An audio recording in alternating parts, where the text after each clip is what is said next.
Minu nimi on Rain Käärst ja mul on hea meel teile näidata mõningad piparkoogi nipid. Neid nippe õpetas mulle minu vanaisa. Mulle meeldis igasuguseid imeasju voolida ja vanaisa õpetas mulle väga lihtsa nipi, kuidas teha mitmevärvilisi tigusi. Selleks siis kõigepealt tavaline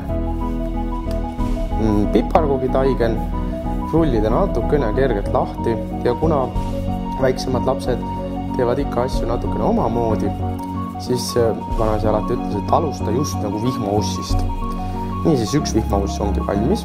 Siis andis ta mulle natukene liivataigent tavalist. Ja nüüd oluline oli välja selgitada, milline põhikeha on siis teol, kas valge või pruun. Seejärel ütles ta mulle, et aseta üks valge juppikene taigent selle alumise siis keha peale ja tagantpoolt rull keerates saadki teo ja niimoodi, et pea jääb tal siis kehaga ikkagi ühte värvi. Teha üle ka munaseguga.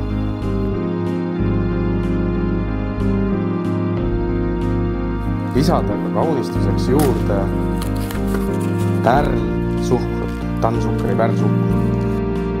Nimelt see suhkur on siis küpsetuskindel ja need terad jäävad tänu munale küpsiste külge kinni. Lähevadki ahju.